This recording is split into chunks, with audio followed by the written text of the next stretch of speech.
If you can just take us back to when you first started out at UFC 1, which you won, and were a star really for the first 4 or 5 stages of UFC, it's fair to say that it's just, as a sport, a completely different viewing experience now. It did seem that almost anything went back then. There were no rounds, there were no time limits. In fact, one of your big fights went beyond the pay-per-view time limit, and a lot of the people who were watching needed their money back because they actually missed the end. It just seems like a completely different world. On the beginning, when my father started this, my father, my uncles, my cousins, before the UFC, before we brought to America, it was more of a quest that my family had to find out which style of martial arts is the best. A lot of people thought the Gracies are arrogant, they're challenging people. No, we're just trying to find out, because other people says their style is the best, we say ours is the best. There's only one way to find out. Let's take all the rules, time limit, weight division, jump in a cage, no gloves, in a ring, cage back then, and just fight until somebody quit. So it was more of a quest that my family had. And then my brother brought the concept to America and create the UFC. And it was on the beginning, the first one was an 8-man tournament. So I fought on that, so the 3 fights in one night. The second UFC was 4 fights in one night. It was a 16-man tournament with no gloves, no time limit, no weight division, no rules. The only thing that you couldn't do, it was biting and eye gouging. Everything else, kick on the groin, all good. Go for it. But I understand you were bit early on in the UFC. On the first UFC, yes. Who did it? Are you allowed to tell us who bit you? Geraldo Gordon. As soon as I took him down, he took a bite of my ear, pulled off his mouth, and I look at him and I whisper in his ear, "You cheating, you bite me." And he just looked at me like, "So what?" Like, that's when I hold the choke a little longer. Oh, that was in the final, right? That was in the final, yes. So you're pretending not to see the referee when he's tapping out. You're like, "Oh, he's not tapping out, it's okay, I'm still going to choke him for a little bit longer." I didn't feel him tap. That's what happens when you bite. There's only 2 things you're not allowed to do: biting and eye gouging. The guy had to do one of those. Because I think he's involved in one of the most iconic moments in the early UFC, because is he up against a sumo wrestler in the first round, and he kicks him and the sumo wrestler's teeth are flying out of the cage, and people are like, "What the hell is this thing that we're all watching on TV?" I think that best represents the early UFC, doesn't it? Shock everybody, yes. People wasn't expecting, didn't know what to expect. So that was a shocking moment. Wow, this is for real. So you obviously come from a legendary family, but also your brothers are legends in Brazilian Jiu-Jitsu. How is it that you become the Gracie that is selected to represent Brazilian Jiu-Jitsu? The face. Looks. The most handsome man. No.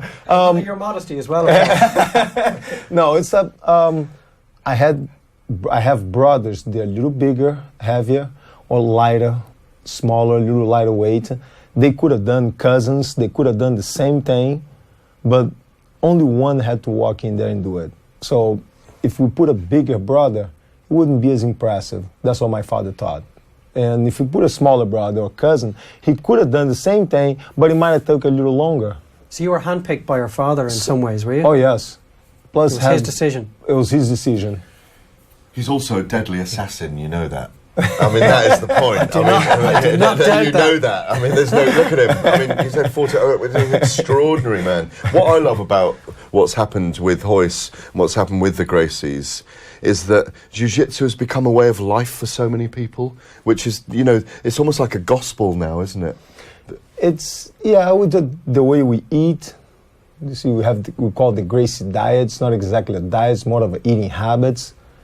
The way we carry ourselves. It's a martial art for us. It's not just a fighting art. It's a self-defense art.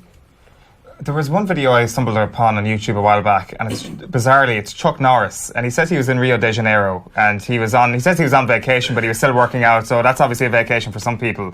So he's there, he's in amongst the gyms in Rio, and he's told about the Gracie gyms. He's told by everybody, you need to go to the Gracie gyms. And he goes and he meets your father.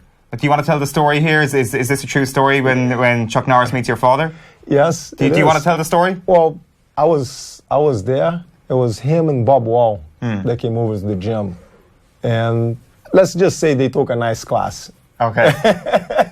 Basically, Chuck Norris, he gets your father into a hold, and your father says to him, go on, punch me. And Chuck Norris is like, there's no way I'm punching this old man. And he, just as he's about to pull back his fist, that's the last thing he remembers. And then he wakes up and... that was a nice class. Yeah, absolutely. I think he's got a lot of respect for your father, because in the video, he keeps referring to him as Mr. Gracie rather than actually, actually using his first name. Like, what sort of figure is he? Like, was he like completely revered around Rio even before Brazilian Jiu-Jitsu took the world by storm? Chuck Norris actually started training after that visit and earned his black belt. Okay. So, yeah. That tells you all you really need He's to know. been training Jiu-Jitsu for a long time.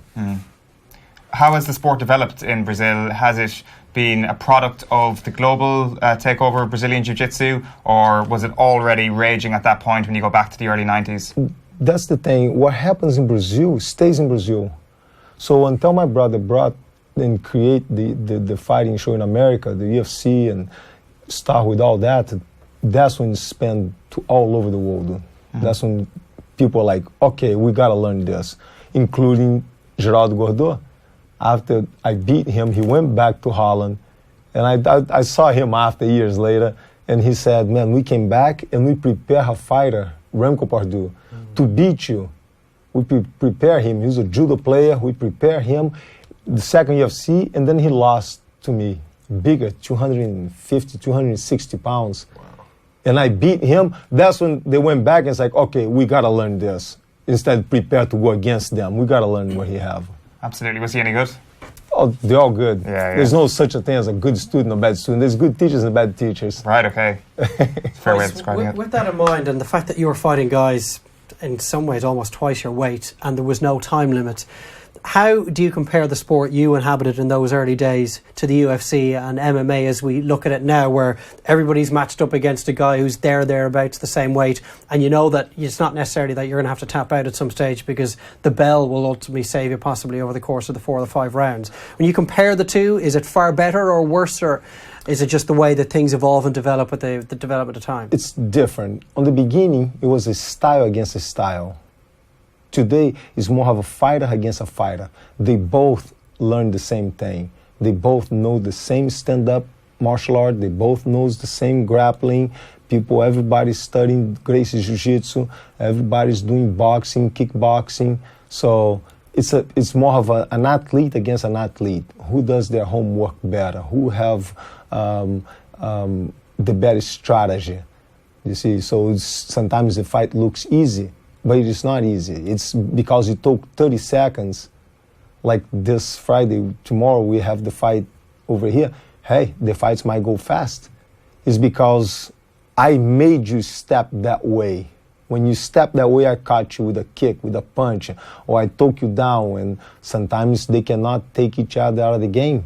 So the fight will go the whole 3 rounds or 5 rounds. So because they are not able to make the opponent make a mistake.